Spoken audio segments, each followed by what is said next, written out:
The Case of Charles Dexter Ward by H.P. Lovecraft. Part 3. A Search and an Evocation. Chapter 6.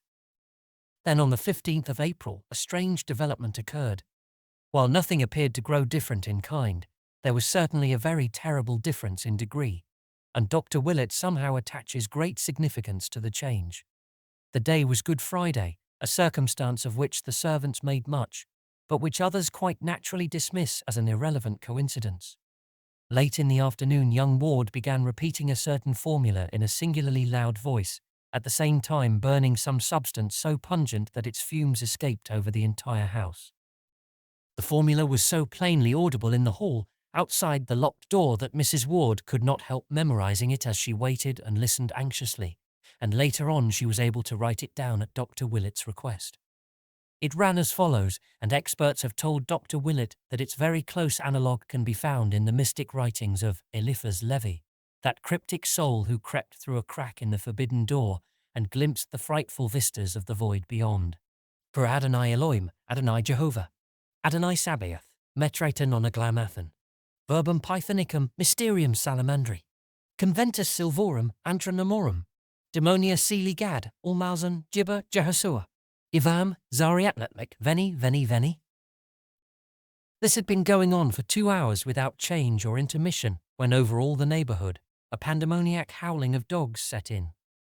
The extent of this howling can be judged from the space it received in the papers the next day, but to those in the Ward household it was overshadowed by the odor which instantly followed it.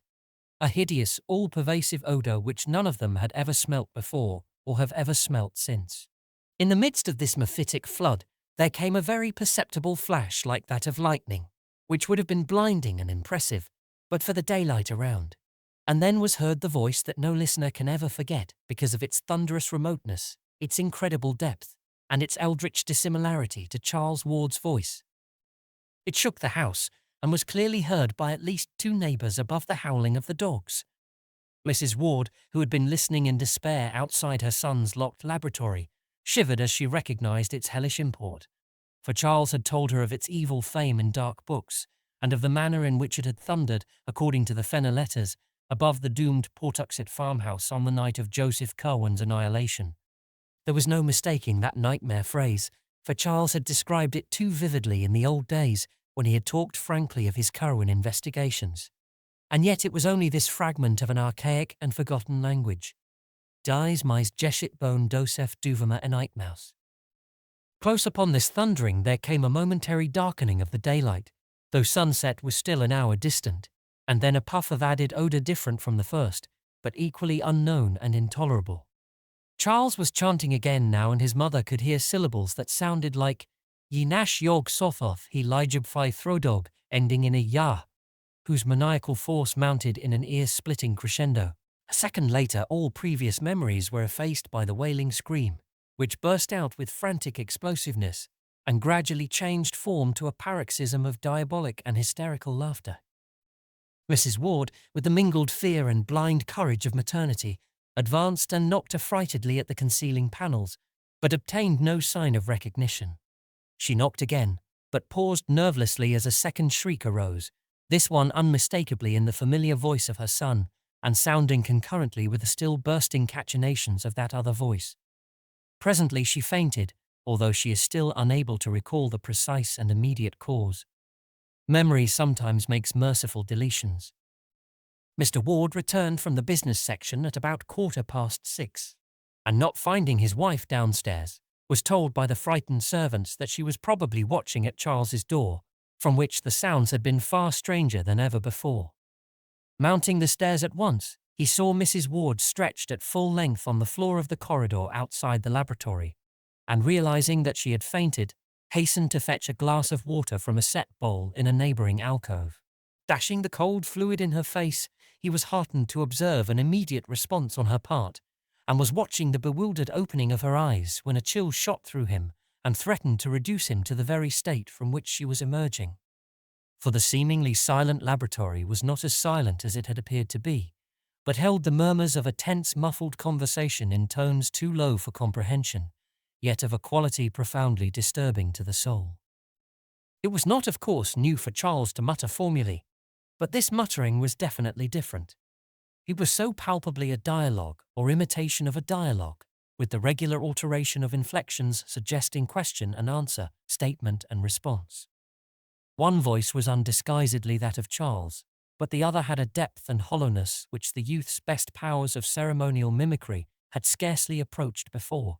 There was something hideous, blasphemous and abnormal about it, and but for a cry from his recovering wife, which cleared his mind by arousing his protective instincts, it is not likely that Theodore Howland Ward could have maintained, for nearly a year more, his old boast that he had never fainted. As it was, he seized his wife in his arms and bore her quickly downstairs before she could notice the voices which had so horribly disturbed him. Even so, however, he was not quick enough to escape catching something himself which caused him to stagger dangerously with his burden. For Mrs. Ward's cry had evidently been heard by others than he, and there had come from behind the locked door the first distinguishable words which that masked and terrible colloquy had yielded. They were merely an excited caution in Charles's own voice, but somehow their implications held a nameless fright for the father who overheard them. The phrase was just this: "Shush! Right!" Mr. and Mrs. Ward conferred at some length after dinner, and the former resolved to have a firm and serious talk with Charles that very night. No matter how important the object, such conduct could no longer be permitted, for these latest developments transcended every limit of sanity and formed a menace to the order and nervous well-being of the entire household. The youth must indeed have taken complete leave of his senses, since only downright madness could have prompted the wild screams and imaginary conversations in assumed voices which the present day had brought forth. All this must be stopped, or Mrs. Ward would be made ill, and the keeping of servants become an impossibility. Mr. Ward rose at the close of the meal and started upstairs for Charles's laboratory. On the third floor, however, he paused at the sounds which he heard proceeding from the now disused library of his son. Books were apparently being flung about and papers wildly rustled, and upon stepping to the door Mr. Ward beheld the youth within, excitedly assembling a vast armful of literary matter of every size and shape. Charles's aspect was very drawn and haggard, and he dropped his entire load with a start at the sound of his father's voice. At the elder man's command he sat down, and for some time listened to the admonitions he had so long deserved. There was no scene. At the end of the lecture he agreed that his father was right, and that his noises, mutterings, incantations, and chemical odours were indeed inexcusable nuisances. He agreed to a policy of greater quiet, though insisting on a prolongation of his extreme privacy. Much of his future work, he said, was in any case purely book research, and he could obtain quarters elsewhere for any such vocal rituals as might be necessary at a later stage. For the fright and fainting of his mother he expressed the keenest contrition, and explained that the conversation later heard was part of an elaborate symbolism designed to create a certain mental atmosphere. His use of abstruse technical terms somewhat bewildered Mr. Ward, but the parting impression was one of undeniable sanity and poised despite a mysterious tension of the utmost gravity. The interview was really quite inconclusive, and as Charles picked up his armful and left the room, Mr. Ward hardly knew what to make of the entire business. It was as mysterious as the death of poor old Nig, whose stiffening form had been found an hour before in the basement, with staring eyes and fear-distorted mouth. Driven by some vague detective instinct, the bewildered parent now glanced curiously at the vacant shelves to see what his son had taken up to the attic. The youth's library was plainly and rigidly classified, so that one might tell at a glance the books, or at least the kind of books which had been withdrawn. On this occasion Mr. Ward was astonished to find that nothing of the occult or the antiquarian, beyond what had been previously removed, was missing. These new withdrawals were all modern items: histories, scientific treatises, geographies, manuals of literature, philosophic works, and certain contemporary newspapers and magazines. It was a very curious shift from Charles Ward's recent run of reading, and the father paused in a growing vortex of perplexity and an engulfing sense of strangeness. The strangeness was a very poignant sensation, and almost clawed at his chest as he strove to see just what was wrong around him. Something was indeed wrong, and tangibly as well as spiritually so. Ever since he had been in this room he had known that something was amiss, and at last it dawned upon him what it was. On the north wall rose still the ancient carved overmantel from the house in Olney Court, but to the cracked and precariously restored oils of the large Curwen portrait disaster had come. Time and unequal heating had done their work at last, and at some time since the room's last cleaning the worst had happened. Peeling clear of the wood, curling tighter and tighter, and finally crumbling into small bits with what must have been malignly silent suddenness, the portrait of Joseph Curwen had resigned forever its staring surveillance of the youth it so strangely resembled, and now lay scattered on the floor as a thin coating of fine bluish-grey dust.